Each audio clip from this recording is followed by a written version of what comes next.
today's DNA video, I'm going to tell you 25 mistakes you want to avoid so you don't brick your account.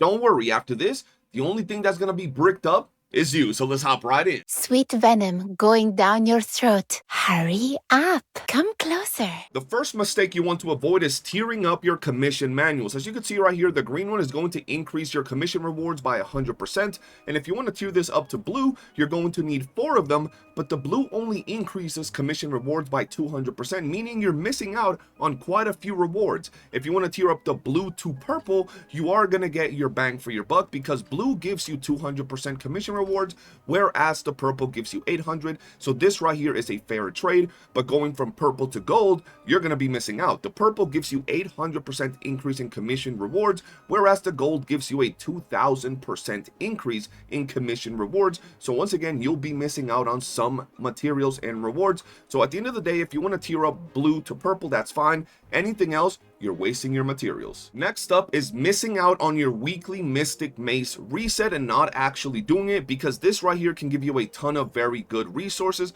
As you can see, there's plenty of really interesting things here, but you really don't want to miss out on your Twilight Tread. This is a very rare material that you're going to use to skill up your characters, and then you're going to also get a bunch of threads of time, which you can use in the Spindle of Fate shop to buy a lot of these really good items, as well as your Consonant Demon Wedge blueprints, which are going to be very good for a bunch of characters. So do be sure to not miss out on the weekly reset. Up next, we have do not miss out on the immersive theater monthly reset, because there is so many good things you can get from this. At least try to clear up to Act 12. You're going to be able to get a bunch of ticket stubs that you're going to use for a lot of very important things, as well as the brand new character secret letters, and they do this every single month pretty much, which is going to enable you to get a brand new character as well as a bunch of other goodies. And with the materials, the ticket stubs that you get by clearing this, you're going to be able to go to the memento shop and buy things like the Yum Yum milk that you're going to use to level up your geniemon, as well as blueprints for the brand new weapon and a bunch of other resources. Tied to immersive theater, you want to make sure you don't miss out on buying piercing ascent as fast as possible. This right here is going to be a very valuable demon wedge that you're going to equip on your melee weapon, and it's going to allow you to pretty much, as you saw, dash across the map. It's this demon wedge right here. And for this, all you got to do is head on over to your immersive theater. You're going to go to the shop, and it's going to be right here, much like these, and it is going to cost you 1,000 ticket stubs. This is one of the first things you want to be able to buy in the game, because it's going to make traversal in all your missions and the overworld that much easier. The next big mistake you want to avoid is not building a farming unit as fast as you can. The reason for this is because this game has a ton of content that requires you to farm a ton of stages over and over again. You're going to want to be able to take out as many enemies in a big wide area without almost any problem and very quickly, and for that reason you want to make sure you get characters that specialize in doing exactly that. So I'm going to advise you 3 characters that you want to make sure you I6 as fast as you can. Pick one, pick the one you like the most, and even though some of them are easier to use than others, they're all going to clear all types of farming content without any problem whatsoever. The first unit I'm going to advise is going to be Baby Girl Rhythm. I think she's very good. You pretty much cast her ultimate and then just stand there menacingly, and you're going to be able to clear all the enemies in a big wide area without any problem whatsoever. The next character is going to be Baby Girl Rebecca. She has 2 big reasons why you want to pick her. First off, she looks really good, and second, she just plays really cool. She does require a little bit of a more active playstyle where you will be casting her skill, meaning her jellyfish, in order to deal the damage and clear the enemies in a big area.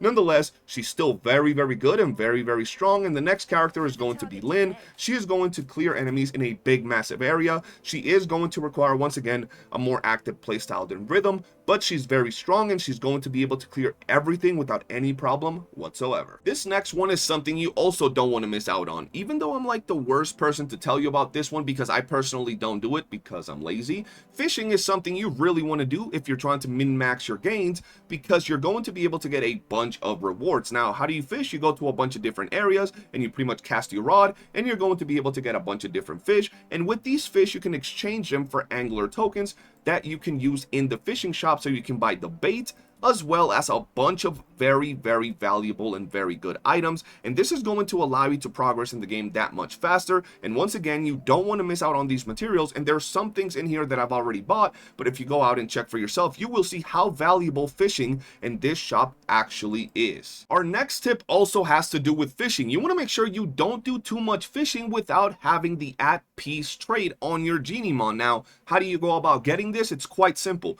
You want to make sure you fish, but not too much, and if you want to make things easier, you can go ahead and check out the expedition in all the different areas. And if you ever see anything in here regarding fishing, you want to make sure you do it, because they can give you a bunch of fish, which is going to make getting angler tokens that much easier. Once you have enough angler tokens, you want to come to Lunoeggy in Mist Dwarf and talk to this vendor, and they will sell you deft and at peace. At peace is going to make your life that much easier, because it's pretty much going to bypass the little mini game that pops up every time you try to catch a fish, and it's going to auto reel it in. This is going to make fishing that much faster and that much easier. The next thing you want to avoid is not collecting your daily lunoeggy item from both locations where lunoeggy is located. The first one is going to be in Mist Dwarf right here. I will zoom in, you guys will see exactly where I'm at. So do be sure you go over here and you pick up the daily item, because you can get toy hammers. And now I'm going to show you the second location. Now here we have the other location for lunoeggy. I'm going to show you exactly where we're at right here,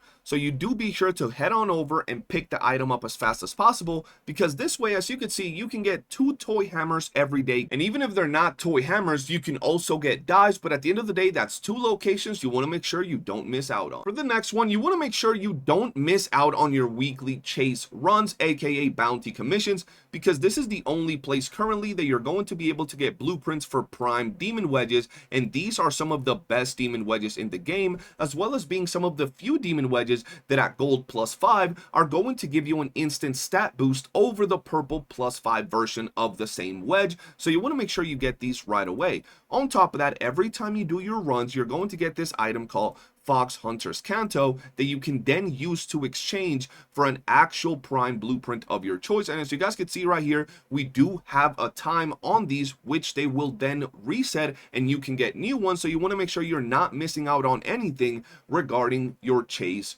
runs. For this next one, much like the last one, you want to make sure you don't miss out on your nocturnal echoes, aka your weekly boss runs. This is very important, because here you're going to be able to get a bunch of weapons and characters that you normally can't get in the shop. So this is going to be very valuable to give you characters that are not quite added to the shop just yet. But on top of that, you're also going to be able to get skill up materials that are very important when it comes to leveling up the very specific characters you're trying to get stronger. So you do not want to miss out on your nocturnal echoes. This next one is also tied to nocturnal echoes, and it's quite simple, and that is not looking up which characters are getting moved from nocturnal echoes to the secret letter clue character shop where you can farm them unlimitedly. You want to make sure you do this so you don't waste your runs. Now, a very good way to make sure you're not really wasting your runs and they have more bang for your buck is picking characters that were in theater. That way you know they're going to be in here for a while and you're getting more out of your runs without maybe going for characters that are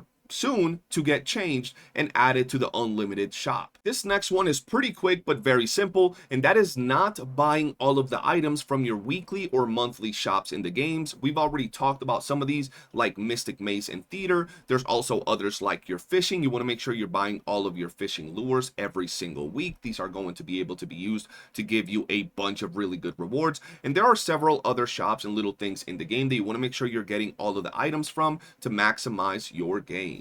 Now, this one is more of an advice that I want to give y'all rather than a mistake, but if you're doing this, you might be making a mistake. It really depends on you, and that is do not push theater too hard until you get to TR 60. This is to save you guys some sanity, and there are other places that you're going to be able to spend your time a lot more efficiently. The main reason I want to say this is because there are so many people that will hop into the game and instantly try to clear immersive theater within the first few days of playing the game, and then they'll start complaining about how difficult it is.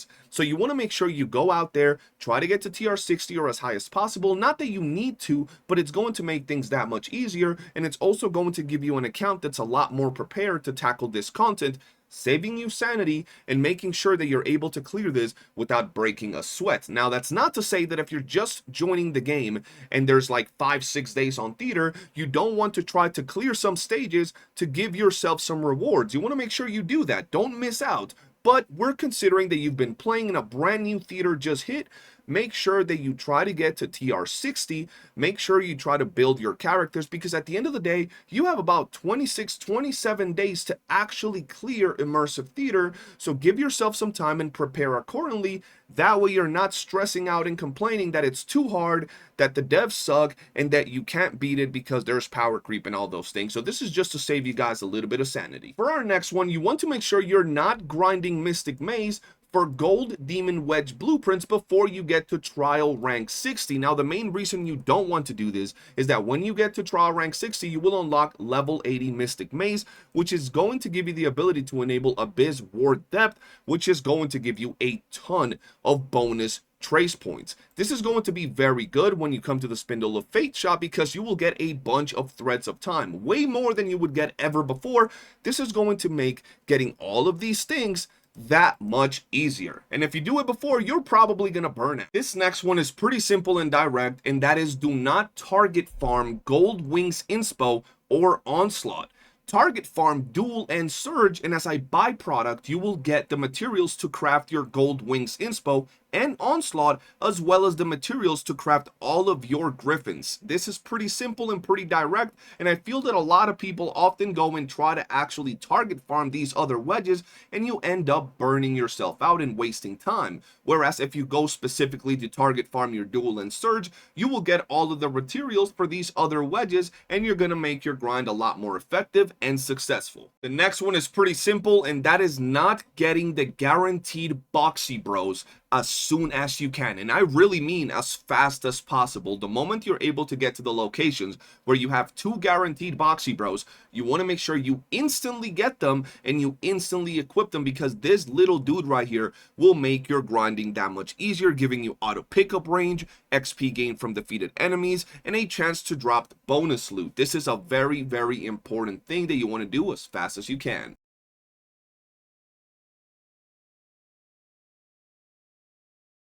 This next one also has to do with geniemon, and that is not catching all of the geniemons in the open world areas of the game, as well as all the missions that drop geniemons, because you will want to get as many of these guys as possible, because you can dupe them up, and once you dupe them up, they're going to give you higher stats. As you can see right here, their actual skills are going to level up, and they're going to give you even more bonuses, so you want to make sure you do that, as well as not missing out on all the traits that these geniemons have to offer. This next one also has to do with geniemon, and it's very important, so you don't want to miss out on it, and that is racing or ranking up your geniemon traits. Traits come from green geniemons that you catch around the world. Now, a lot of new players think that when they see a green geniemon, they're trash, and actually green geniemons are probably more high value than anything else because of these traits. These traits are abilities that you can use to slot onto your active geniemons and make them that much stronger, and you can actually raise them. So for example, if you happen to get a certain amount of blues, you can convert them and fuse them into a purple, and if you get a certain amount of purples, you can then go ahead and raise it or combine it into a gold, as you can see right here. And if you see down here, the stats are actually going to be a lot higher. So if we click raise, you guys will see that this is now a gold, giving me a very, very good amount of actual bonuses, and then you can actually slot this onto the geniemon that you're actively using. And as you can see, there's a lot of them that you can do the exact same thing for. There you go, and it's quite simple. Make sure you guys are doing this, because if you're missing out on it, you're missing out on a pretty big boost of power. Let me just give you an example right quick. So for example, this one right here has 24% more attack, 24% more HP, 24% max shield, and minus 24% support skill cooldown, which is going to enable him to be used that much more often. And this is just a simple example on how these traits are extremely, extremely important. This next one is pretty simple, and that is using anything other than exploration or dismantle when it comes to popping your letters. Now, Exploration, in my opinion, gives you the most return of investment because one, you can just stand there and continue to keep going, and you're going to be able to pop your letters as well as getting secret letter clues as you're doing it. And dismantle is going to be per se one of the quickest methods, as you're pretty much able to go in, pop your letter, go back out, all within like 40 seconds, 50 seconds if you're counting loading screens. Nonetheless, personally, I think the only mode that most people should be doing is exploration, as it is going to give you the most bang for your buck. For this next one, we have something that is just kind of natural, but I want to still make sure you guys know, and that is unlocking one copy of each character, each weapon, and each demon wedge. Now you want to do this so you can get as much trial rank experience, meaning you can get a higher trial rank level, and the reason you want to do this is simple. The resonance buffs as you level up your trial rank, meaning all of these stats that you see on screen are actually going to make you that much stronger. Now, you don't have to do this within 1 day of playing, but keep it in mind as you're progressing through the game that you do want to make sure you unlock characters and weapons as you go to make your life that much easier. For this next one, it's pretty straightforward. Do not be afraid to use some commission manuals on early level missions. This way you can progress faster through the game. And not only that, but there's actually a lot of missions that are pretty good early on that even endgame players are currently farming. I'll tell you about that in a second. But the reason I want to bring this up